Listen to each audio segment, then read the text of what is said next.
Hello everyone, I'm Johnny Hunt and you're watching the Chord Melody Uke video channel here on YouTube.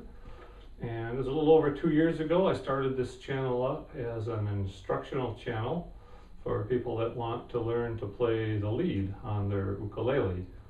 Because I think if you stick with playing your uke long enough, you learn all your one finger G chord and your C chord and your A minor, and you learn D minor and you learn G, and you strum when you sing your songs, and that's a lot of fun. A lot of people have a great time doing that, myself included. But I think if you stick with it long enough, you'll get to a point where you need something that's a little bit more engaging. And if you're looking for something like that, I think you're in the right place. That's what this whole channel was started for, is to teach you how to play the lead. It's like if you're a guitar player, you start out playing the chords and doing the rhythm, and then somebody has to be the lead guitar player. So that's a different way to develop your skills and to learn how to expand your horizon. So that's what this whole channel is about. But now that I've been putting videos on here for a couple of years, I've had some people say that the entry point's a little bit above where they're at, and suggested and asked if I would do a tutorial to kind of help somebody that's brand new to this whole style of playing the uke, to teach some fundamentals and some basics. So I thought, that's probably a good idea. So that's why I'm doing this video. Also, I live here in Michigan, and it's April 2013 right now. And I got signed up to teach a beginning chord melody uke workshop at a couple of the festivals that I go to during the summer. So I thought, well, I'll go ahead and make this video and get it all edited and put it on there. And then if people see it ahead of time of the festival and they live close enough to come, they can come and kind of get a follow-up in person. Or for those of you who are watching this after the summer of 2013, and have maybe attended one of those workshops, this is a good way to just cement in some of the concepts that I'll be teaching at those workshops. And if it's if it's in the fall of 2013 or later, make some plans to come out next year and have a good time. And I'll be giving you some of the information about those festivals here at the end of this video. So again, we're starting with basics. Now, if you've watched any of my other videos, you'll know that I play with a low G uke. And there's pros and cons, just like anything else. You'll notice some other things on my uke that might not be according to the rules. But I would make the point that you don't have to play by the rules. If somebody wants to make rules for themselves to follow, that's fine. But one of the things that I find particularly appealing about Americana, folk music, and just sitting around a campfire doing that sort of thing is you don't have to follow a rule book. Now, if you're playing in a symphony orchestra and you've got your sheet music in front of you, yeah, you have to play each note just as it's written. But this sort of music is wide open. It's subject to how you feel and how you want to play it. And the things that I've got here, I've got a felt pick on my uke. Most people say, well, you need to strum with your finger, but sometimes you're in a situation where like maybe you're playing with a bunch of other people and it's hard to be heard, especially if you can't even hear yourself. That's a sort of a problem. And then it's nice to have one of these little felt flat picks.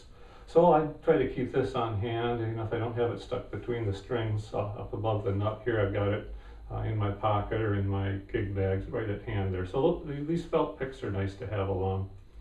Although this chord melody style I'll be teaching today is pretty much done with the fingers. We'll talk about that too. Another accessory device I have here is a capo. This is a Kaiser capo, and it's just on a spring. And if you're somebody, say a guitar player or a fiddle player wants to play in a key you're not quite as familiar with, these capos are really helpful. You can just put on right behind whatever fret is appropriate, and then do the fingerings that you already know, rather than to having to switch into a key that you might not be as familiar with. It's especially helpful if you're playing in a key where somebody's a singer and they've got to have the song in E flat or B flat or some flat key that probably is less familiar to most uke players. Well, if you know a little bit about your theory, you can place the capo strategically and end up playing in a key like C or F or G that's more common to the sort of music that we would choose to play. So capo is nice to have. This isn't specifically a uke capo. This is a banjo or mandolin capo, but since the neck is about the same size, it works fine. It really should be designated as a ukulele capo, but that's neither here nor there. And then the other accessory I've got on my uke here is one of these little electronic tuners, and there's lots of different kinds. This is just one that I like, this little Intelli. They're anywhere from 15 or 20 to 20 bucks a piece, and it's nice. It's got a little arrow there. You just clip it on, and it senses the vibrations in your instrument, and you just keep an eye on the needle, and you're watching it. And when the needle centers, when it's dead center, then you've got the note right on.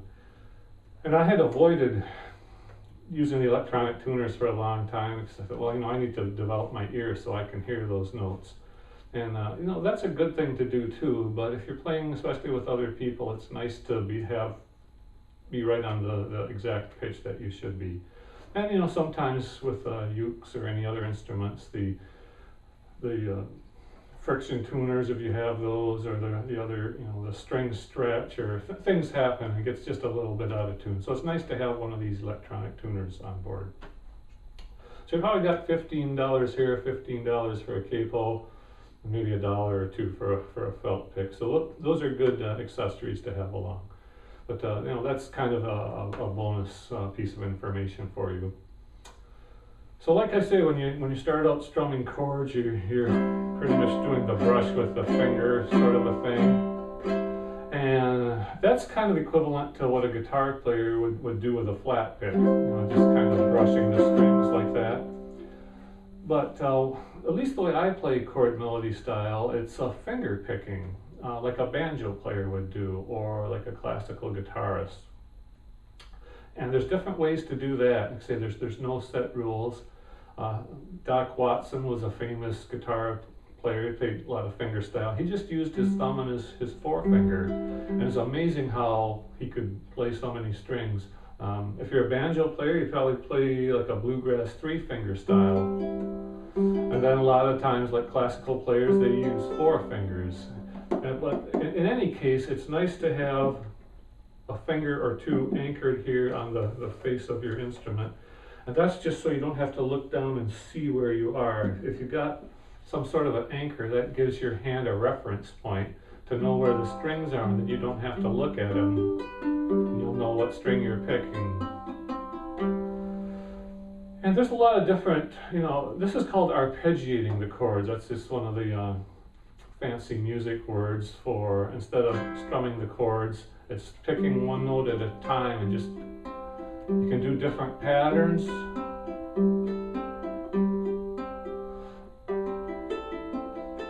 Like there's forward rolls and backward rolls, and we're not really going to get into that. But the whole thing behind finger picking is that for the most part you play the melody up on the higher strings and the bass notes on the lower strings. Now I'm going to show you some different songs a little bit later, and since I have a low G uke, it would be helpful if I would think that most people that are attempting to tackle this sort of playing, much like I did, started out with a $30 starter uke and banged on that for a while, and then decided to get something a little bit nicer. So dig out that old starter uke that you've got stashed away in your closet somewhere, and invest another $1 and get yourself a low G string and put it on there. And the songs I'm going to play a little bit later are pretty much going to be all played on these top 3 strings. So if you don't have a low G uke yet, don't fear or feel like you're not going to benefit from anything I tell you on this video. I tried to choose some songs that are applicable to even a high G uke, but I do suggest that you, just for a second, you get yourself a low G uke, so you'll be able to keep up with me on that. So anyway, arpeggiating chords. On a guitar, you have 2 more bass strings that are further down here, and a lot of times a fingerstyle guitarist will use those just to kind of keep time, like an alternating bass. And something like that.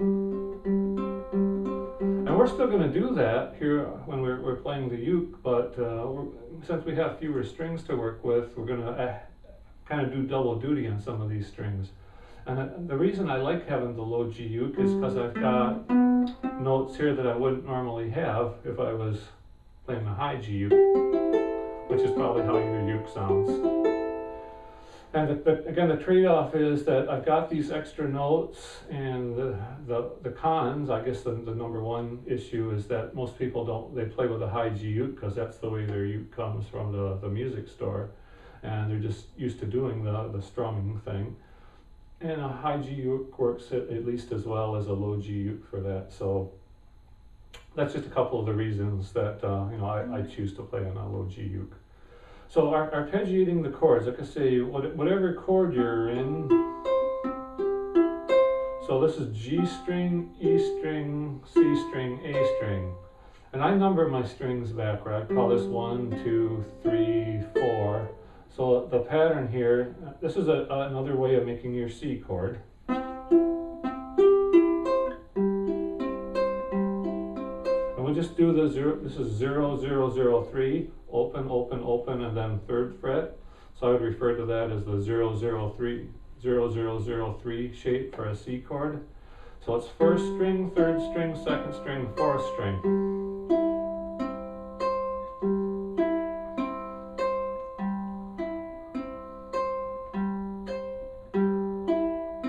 Play a G chord, same pattern. 1st, 3rd, 2nd, 4th, 1st, 3rd, 2nd, 4th, and then back to G, or to C. 1st, 3rd, 2nd, 4th. F chord, 2, 0, 1, 0. Here we go.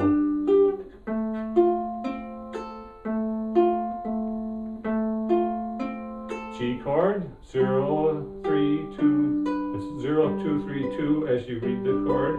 1st, 3rd, 2nd, 4th, 1st, 3rd, 2nd, 4th.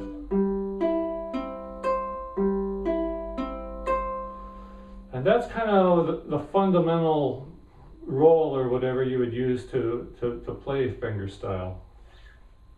And it might take you a while to get used. I botched up a couple of times because I'm thinking of 2 or 3 things at the same time.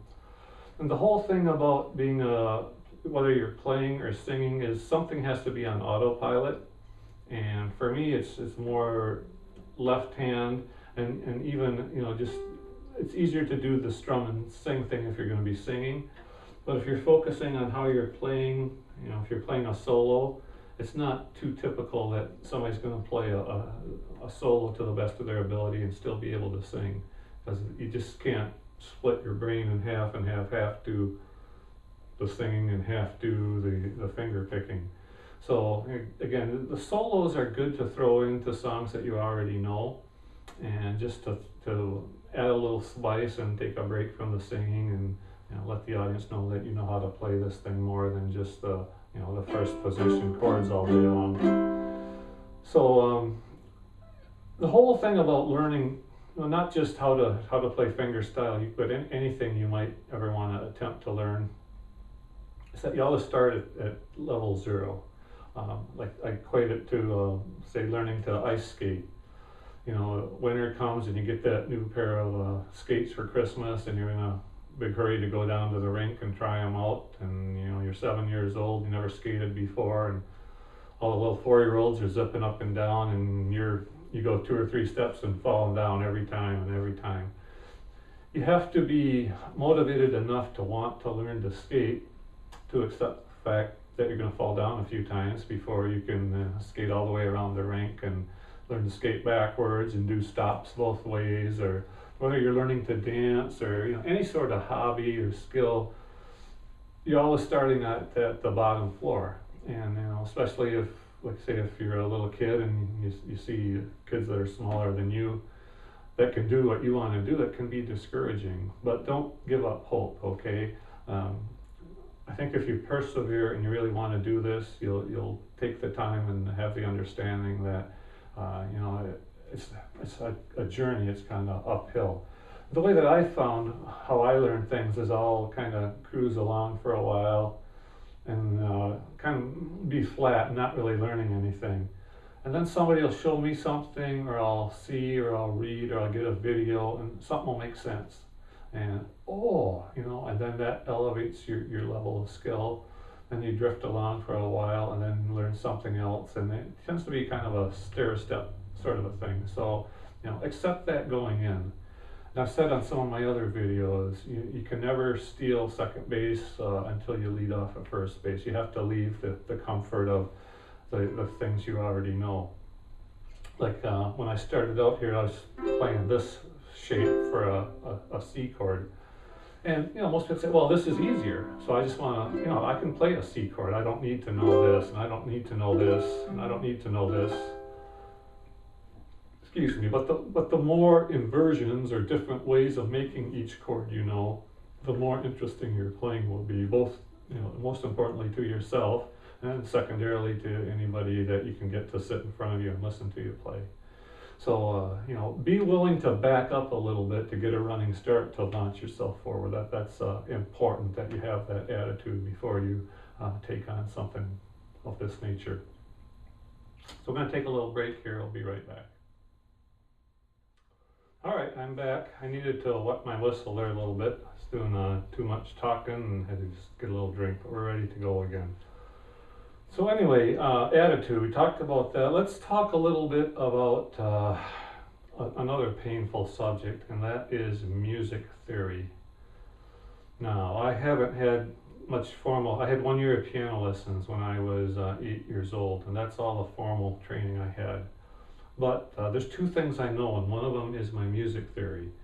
And I'm not suggesting that you need to have an in-depth study of that, but the part of theory that I want you to understand is what makes up chords, what are the elements in each chord that you play, and also to know, say, different inversions or different ways to make each chord.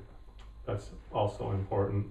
And just to understand which chords go together. Like, if you ever heard of the circle of fifths, that's a good place to start. A lot of the songs that we play in our style of music are what are called 1-4-5 songs. And if we make a do re mi out of it, it's do is the first degree of the scale, do re mi fa is the fourth, do re mi fa sol is the fifth. So like if we're in the key of C, if you've played a lot of songs or you look in one of your basic song books and it's a 3-chord song, you'll see that a lot of times the other 2 chords are F, which would be the 4 chord, C, D, E, F, and the 5 chord would be C, D, E, F, G, right? And then the 1 chord or the root chord is back to C. So it's 1, 2, 3, 4, 5, 6, 7, 8, or 1 again. So those, or if you're in the key of, say, G, if G is the 1 chord, and the way you tell what key you're in, I guess I should go back and make that clear. Look at the very last chord in the song, and whatever chord that is, that's essentially the key that song is in. Okay, so if you're in the key of G, you'll see that the other 2 chords are most likely C and D.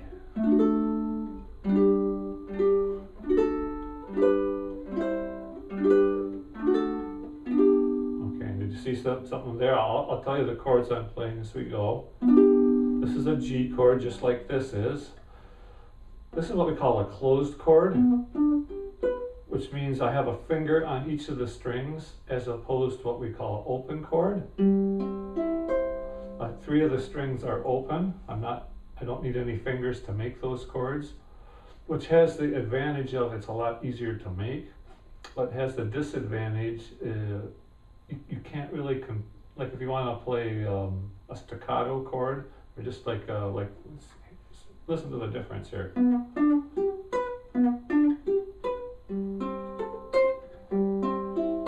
So the only note I can do that staccato thing on is the one that I'm fingering. So again, this is a closed chord, which I can let ring, or I can, and this is an open chord. And the only choice I have is to let that an open chord ring. So anyway, meanwhile, back at the ranch, let's go through that thing that I did with in the key of C, C, G, and F, or C, F, and G, but we'll take them in a little different order. So here's our C chord. Now I'll make a G chord, an F chord, back to our D chord, and then back to our C chord.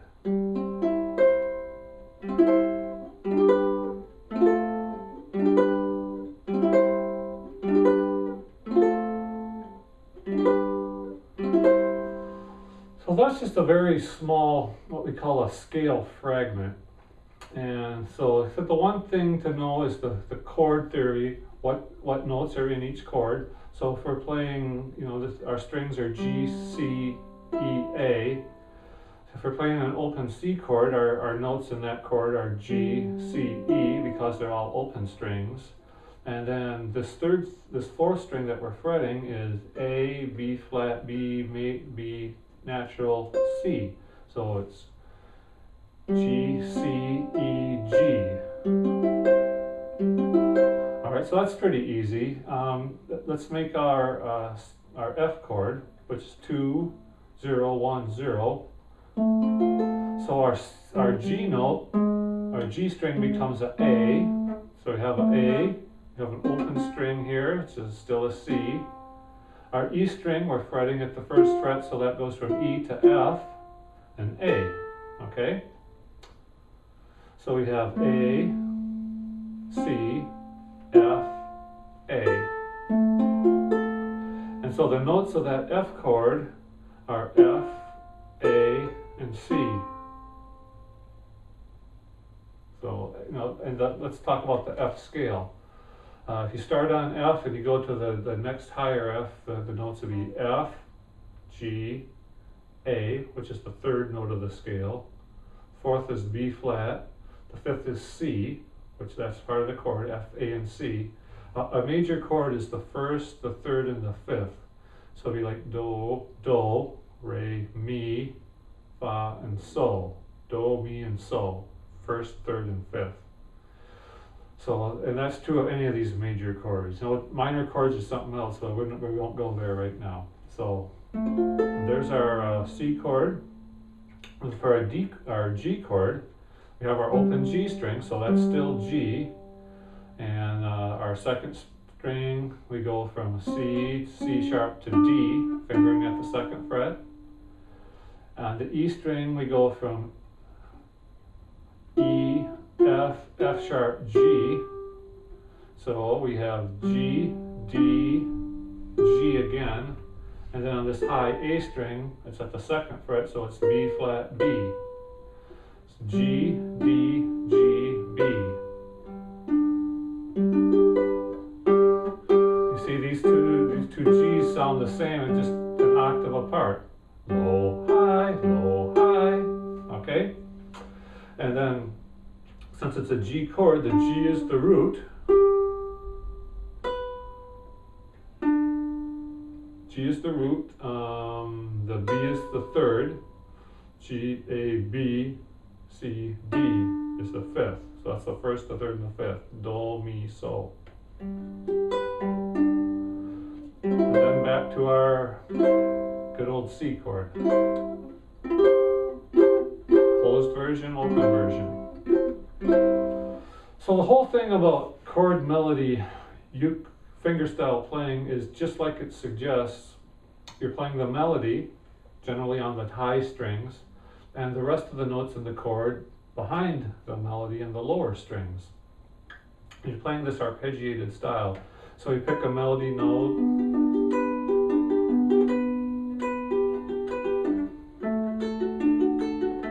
and I'm playing that, we're doing 4/4 time, and I'm doing a 1, 2, and 3, and 4 in. I pick the note on the downbeat, the melody note. So there's a note and it rings, which helps establish it in your ear as being the melody. And then just 6 more notes after it to fill the chord, to fill the rest of the measure. And then, then we change chords every measure. So let's try that. We're just going to go G, sorry,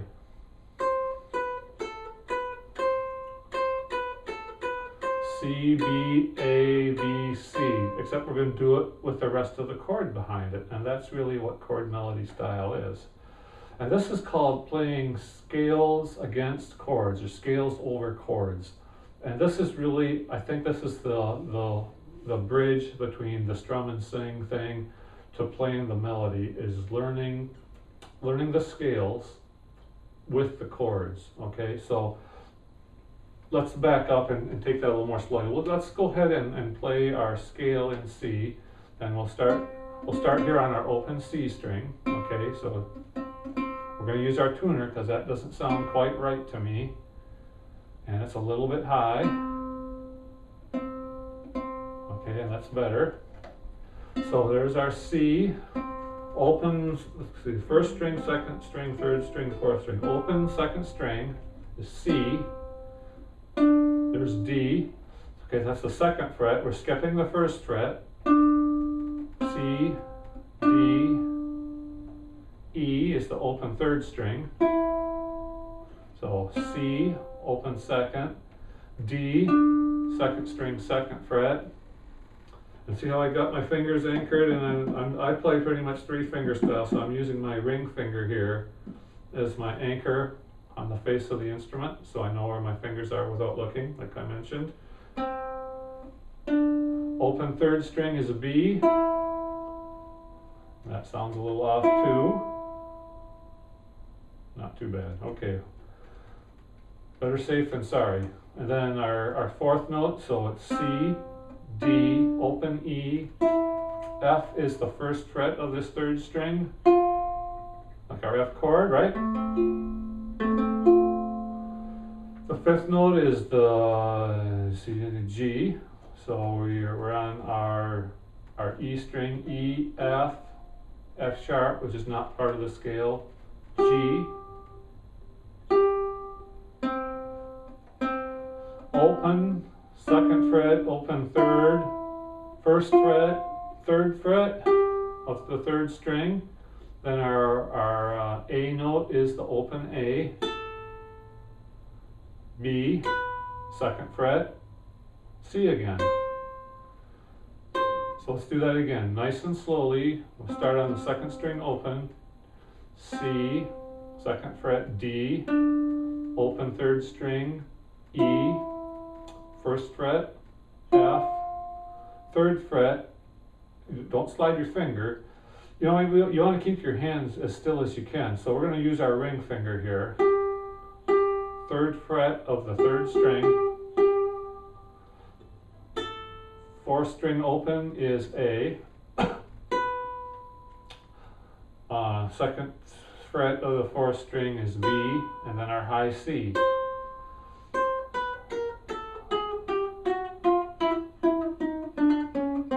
That's another good exercise, is just doing this chromatic thing where you play every note in there.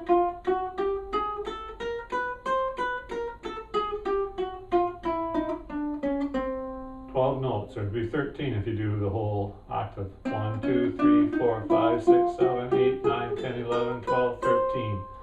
And what I want to show you there is that I'm using my ring finger on all the notes at the third fret, my middle finger on all the notes at the second fret, and my index finger for all the notes on the first fret.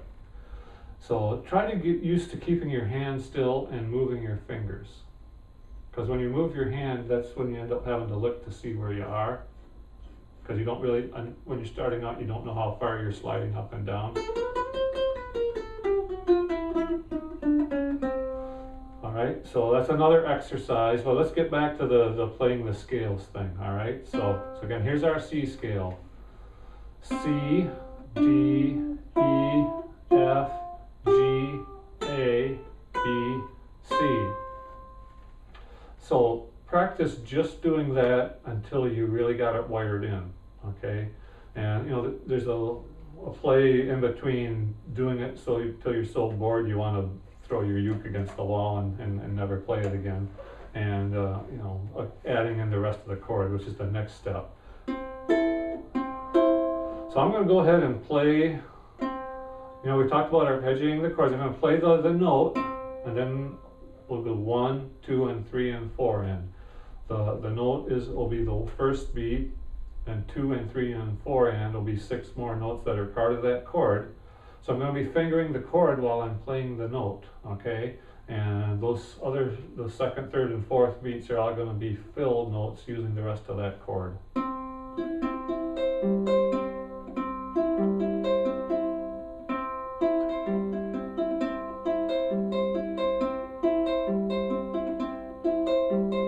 1, 2, and 3, and 4, and 1, 2, and 3, and 4, and 1, 2, and 3, and 4, and slower.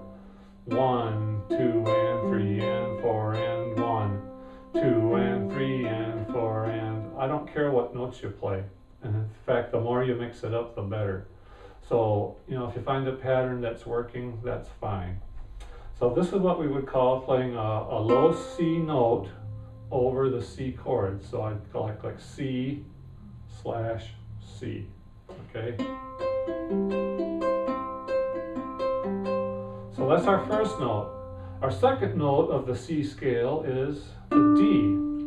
However, we talked about the notes of the C chord are C, E, and G, not D. So then we need to find a chord that goes along with our, remember our 1, 4, 5 chords, which in the key of C would be, C, F, and G, okay? E, F, and G. I can do this I love you thing, but it's hard to work these fingers independently. So we're going to play our D note against our G chord, because the notes in our G chord, again, the do, mi, and so, 1, 3, and 5, first, third, and fifth notes in the G scale would be G, A, B, C, D. So G, B, and D are the notes in our G chord, and D is a note in the G chord. So we're going to play when we play our D note, we're going to play it against a G chord. So this would be, if we were notating, it'd be D over G.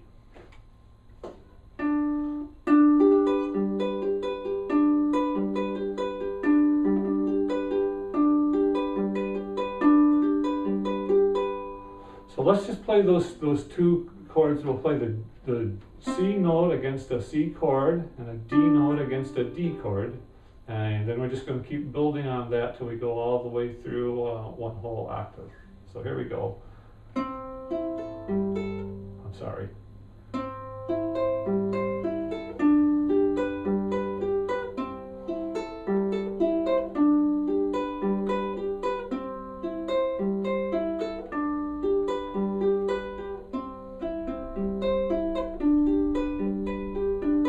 Okay, now there I did 8 eighth notes.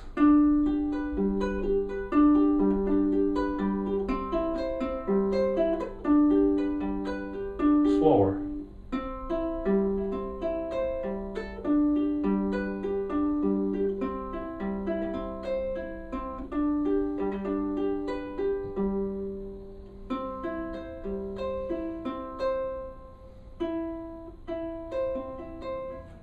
So what's our next note? There's C, D, and what do we say the third note of the C scale was? It's open E. So that's going to be, again, we're going to play that E note over our C chord.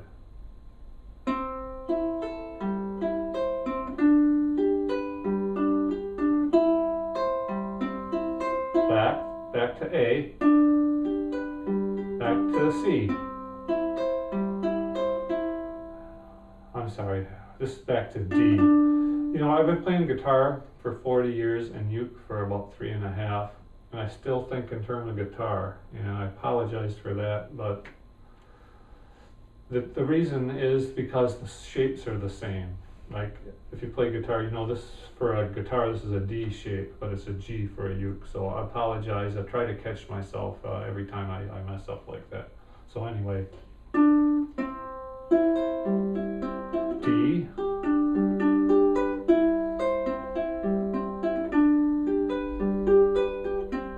so that's just going. So then we're going to add our next step.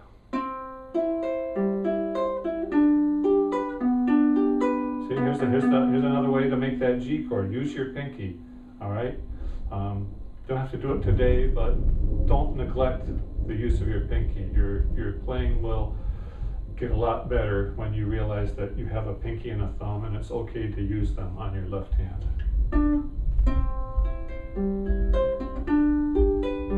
Up. And the next note of the scale is F, so we're going to play an F chord, 2-0-1-0.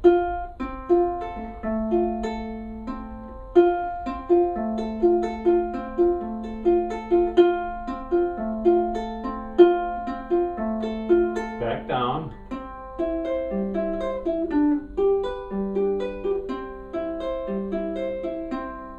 So we're going to go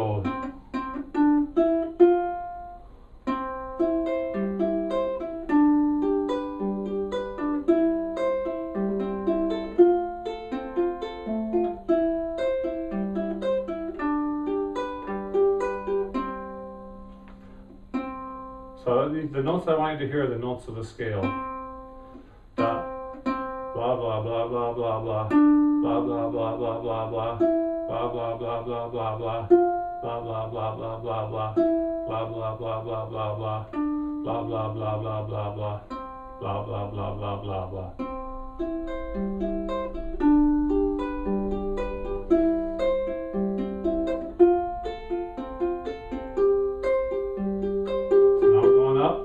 To the G note, back down, down, home. C, D, E, F, here it is, first fret of the third string.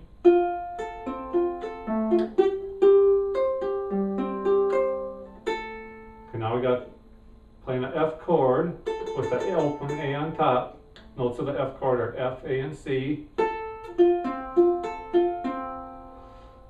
B is our next note, which is part of a G chord. And guess where we get to go now? Back to our C chord and our high C. So that's our whole octave. So nice and slow from the beginning. G chord, C, third fret open, F chord,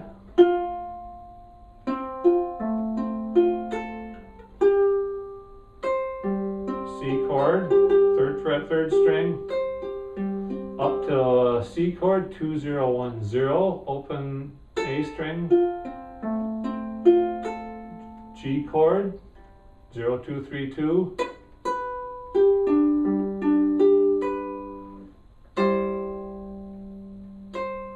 Okay, so that's what we call an ascending scale, going from low G up to high G. So let's go all the way down. We'll do the same scale, okay? So we're going to start with our high C.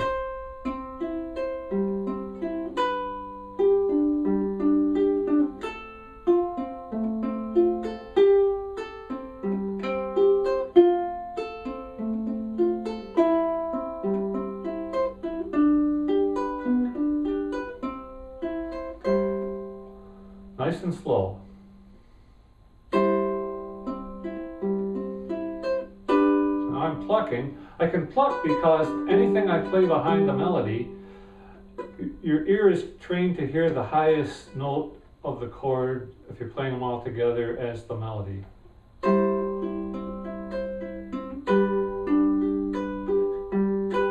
Okay, C chord.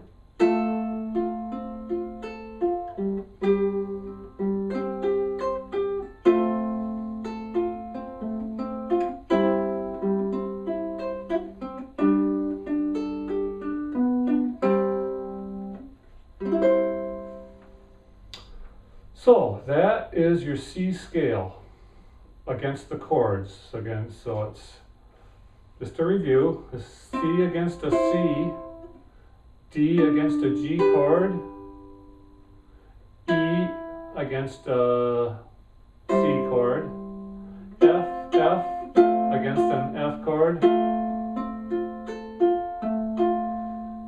G G against C chord. C, E, G are the notes of the C chord. A note against the F chord. B note against a G chord.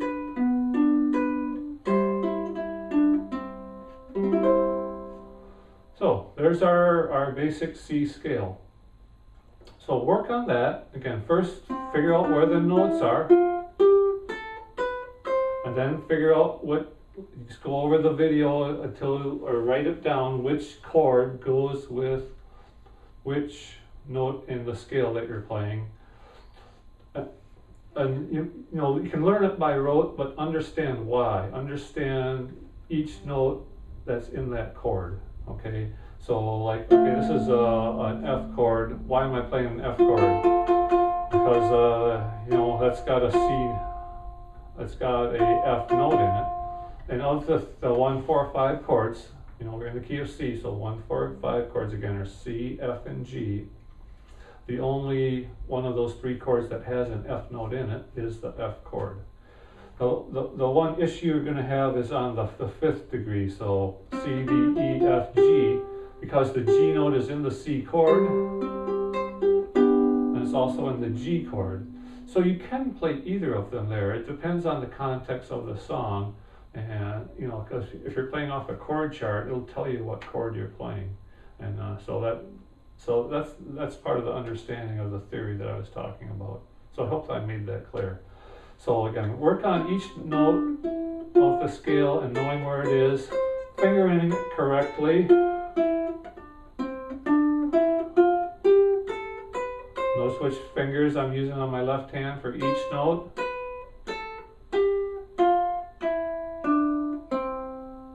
All right. So that's the C scale. Then maybe work on another scale. Okay, now G scale, that would probably be more of a low G uke only. I'm trying to pick stuff here that is applicable to your high G uke that you're going to augment with a low G uke. Okay, so I'll just go ahead and play a G scale.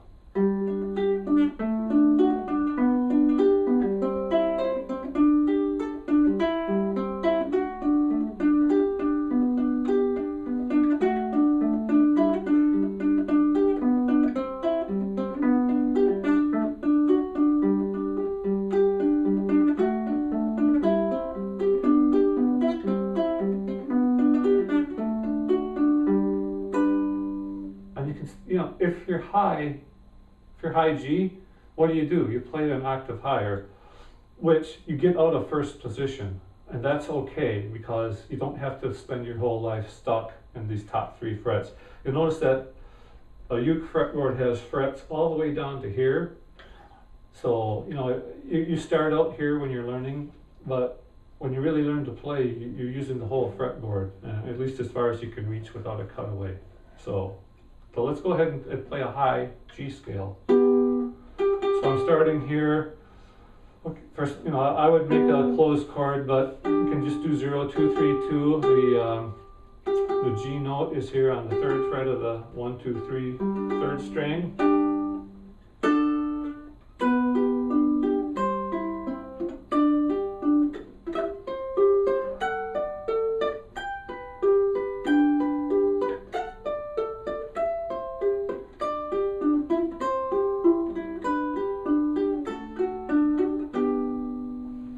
Now, they say, oh, I don't know those chords, but you know what? You know almost all of them, and you don't even know that you know them, because they're the same shape, okay? So here's our G chord.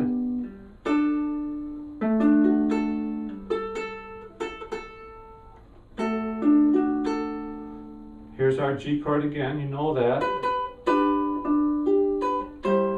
Here's a C chord. So the first 4 notes of this high D or high G scale you already know.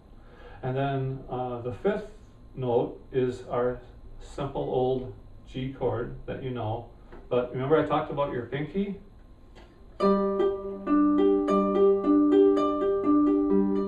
Again, just another way to make the G chord. That's why I said it's important to know these different inversions. Or you can play it this way. This is 0, 7, 7, 5. So, well, I don't know that shape. Well, that's because you haven't used it, but it's not that hard. It's 3 fingers, okay? And it's not like one of these jazz chord stretches where you're stretching your fingers halfway across the fretboard. Okay, so I'm not going to take any excuses. You can either learn it this way. Okay, so that's the 5th degree.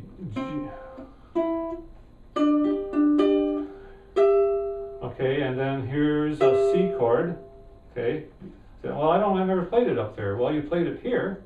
You played it as a G chord here. So if we go up 5 half steps, G, A flat, A, B flat, B, C. And we're going to go up 2 more frets.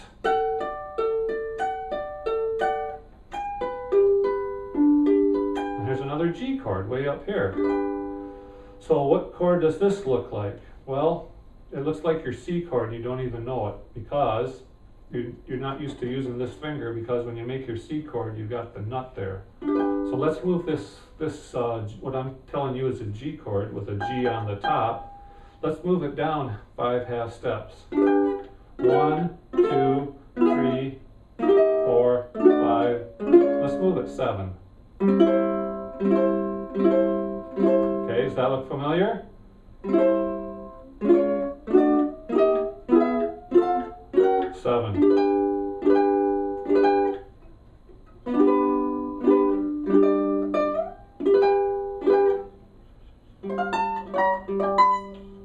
So, it's only 3 forms for each major chord. So here's our G that we're used to, except I'm closing it with my pinky, because I'm not afraid to use my pinky, and neither are you.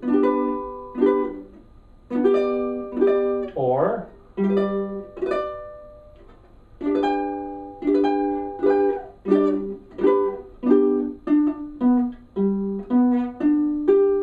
Star Spangled Banner.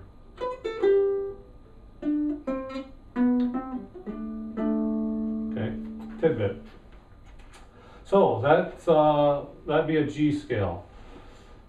But say you can do it more easily on a low G uke without getting out of first position. But you're going to learn them both at some point, so don't be afraid to tackle those. So there's a couple of different scales you can do. Another one would be the F scale. 2, 0, 1, 0, first fret of the 3rd string, C 7th, 3, 0, 3, back to our F, 2, 0, 1, 0. Melodies on the top, F, for F, the chords are F, B flat, and C. 4th note is B flat, 3, 2, 1, 1. Another F chord, 2, 0, 1, 3. This is an F chord just as much as your 2, 0, 1, 0 that you're used to playing. B flat again, looks like G, G, A flat, A, B flat, X or 7, 5, 6, 5. We move it up 2 frets. And there's another F chord, just like we were playing a G chord here. Here's our F chord.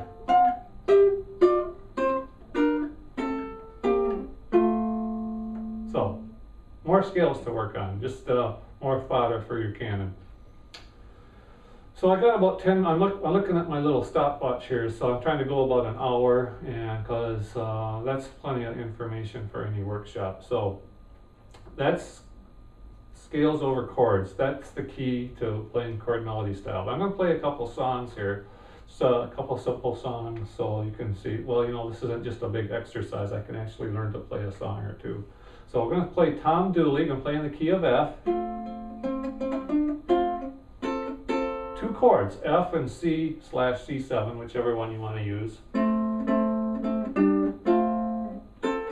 So 2, 0, 1, 0. I'm just pinching because here's the melody on the 2nd string open. 2nd fret of the 2nd string.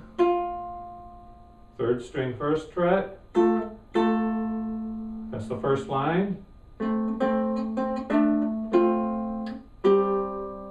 This is our C chord. I'm playing 003X. I'm not playing the top string because I don't want to play above where the melody is. That confuses your ear. Or I can play 303 and make it a C7th.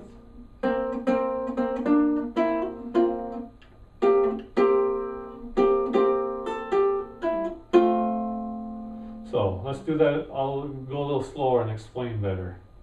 Pinching, thumb and forefinger. Top string. Still on the F chord. 303X. This is all over C7th till we get to the last chord, which is back to F.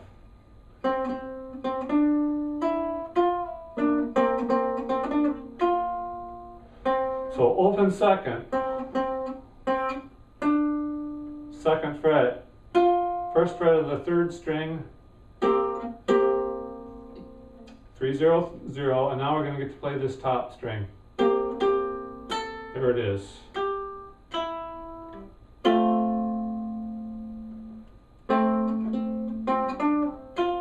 And you can strum, again, you can strum anything you want behind the melody. So I'm doing a partial strum there. I'm catching on this A string, so I don't play it because I don't want it. It's above where my melody is.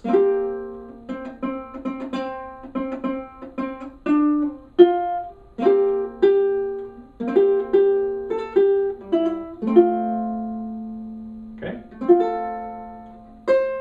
And how are we going to finish it? Big F chord, 5, 5, 5, 8. Because we already learned that. Okay, so that's a place that would come in handy to know. So let's try, so work on that one. You know, that's a good 2-chord song. We play a song in the key of C, and I'm going to try to play it pretty much on just these top 3 strings, and I'm just using my fingers,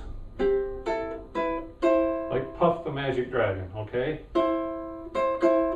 So, but again, I'm going to try not to use my low G string as much as I can avoid to, just so, you know, I'm going to keep chiding you and encouraging you to get your low G uke out though. So what's this chord? E minor, okay? 4, 4, 3, 2. Or you can make it just X, because we're not using the G string. 4, 3, 2. So now I'm just these 2 strings in the middle. F chord.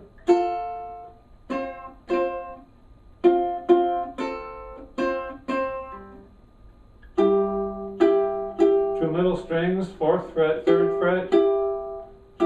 And what chord is this? This is our C chord, okay? Remember I taught you the C bar? It's just a fragment of it.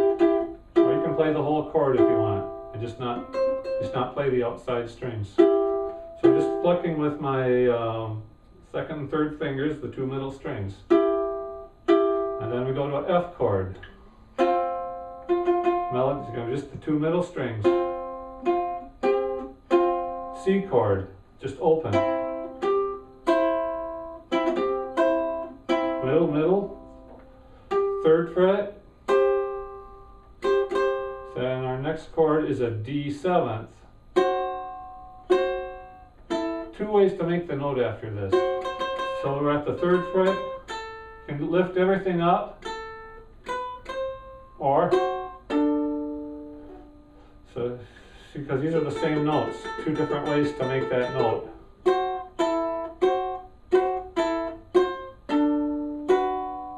So they're just barring all the way across. 3rd fret. Here's our G chord again. However you want to do it. So then back. 003. C chord. E minor, 4, 3, 2.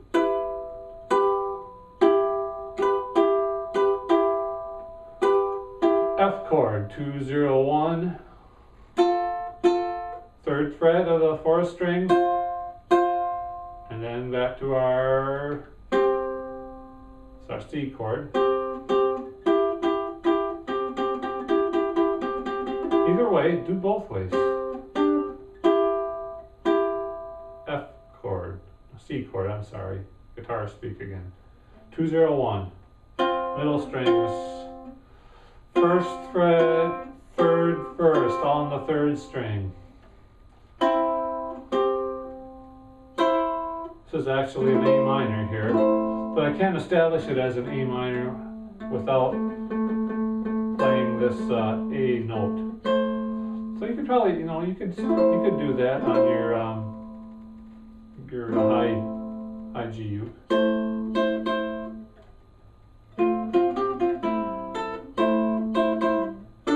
D, 220, 2220, just the top three strings again, like I promised you. G, 232, pinky reach to the 5th fret, and then you close it out, 003. So there's 2 songs for you, a lot of material here. It'll probably take multiple viewings and patience. Don't try to do it overnight. Just go one step at a time. Say, get the scales down. Understand which note you're playing, especially this C scale, okay? Understand each note in the scale, which chord of the 1, 4, 5 chords it goes with. And then just do your woodshed time of developing the muscle memory to be able to go up and down that scale. Okay, so, and then do the same thing with the F scale and G scale. Just take it as far as you want. But make sure you throw in some of these songs like, Tom Dooley or Puff or other simple songs. But it's just a matter of picking up the melody and making sure that you know which chord you're playing, and the rest of the chords just filling in. So, thanks for watching. Again, I mentioned a couple festivals that I go to every year. The Everett Festival is called the ODPC Fun Fest, and that's the 3rd full weekend in July of each year. That's held in the Osceola County seat of Everett, Michigan. It's a dulcimer festival. There's a lot of hammered dulcimer people there, but they don't bite. They're very nice people. They run a great festival. It's $5 for the whole weekend. Starts on Thursday, goes through Sunday morning. Camping, I think, is like $18 or $20 a night, and there's people from all over the Midwest that come. There's uke players, there's just about any kind of acoustic music. It's very family friendly. There's no alcohol, no drugs, none of that foolishness that goes on. They're very, very a good place to take a child to introduce them to acoustic music. The website for that, I'll put a link on here, is dulcimers.com/Evart, E-V-A-R-T. I've been going to that festival for 10 or 15 years. I'll be teaching this workshop here at the Everett Festival. And then the other festival I like to attend is the Midland Folk Music Festival. That's usually the last or next to last weekend in August, depending on how the calendar falls. And the website for that is folkmusicsociety, all one word, .org/festival. So again, I'll make a graphic and put that on the video here. That one's more expensive, but I think if you're a member of the Folk Music Society of Midland that sponsors that festival, it's $5 for the weekend, or if you're not a member, it's 10. So you have to really save up your money. Again, camping, just about all the sites at Midland have hookups. I think camping, there's $20 a night, so you can't go wrong. In Midland and Everett both, there's fast food places, there's sit-down restaurants, there's grocery stores, everything you need right within walking distance, or you can hop in your car. And people have a great time. Again, it's very family friendly, no alcohol, no drugs, none of that fooling around and stuff. There's no rule about how late you can play music, so if you're in a hot session there and you go to 3 in the morning, that's fine. Nobody's going to tell you got to break it up and go to bed. But you will want to make sure that you get enough rest to come back and do it the next day. So those are a couple festivals I highly recommend, and say I'll be teaching these uke workshops there in 2013. And God willing and the creek don't rise, which the day we're making this video, we're expecting a big rainstorm here in mid-Michigan, and The Tittabawassee River is at flood stage at 24 feet, supposed to crest at 32. So I'm going to wind it up here and head on out. Thanks for watching. Again, I'm Johnny Hunt. This is the Chord Melody Uke video series. Enjoy. If you have any questions, you're more than welcome to send me an email. I'll try to answer any questions that you might have about this thing, because I know there's a lot of moving parts here and it takes time to learn. My email address is chordmelodyyuke@yahoo.com. One thing I would ask, if you have other friends that are uke players and you think might be interested in learning this sort of thing, refer them to my channel. I always like to have new subscribers and share this information with anybody that's interested. So thanks for that. Watch some of the other videos, see what you like, pick a few. You know, I've got, I think, about 80 songs on there as of the time I made this video today. And more coming, just a matter of finding time to do it. So you'll find at least one or two songs I think you'd enjoy trying to learn. So again, thanks. Johnny Hunt signing off.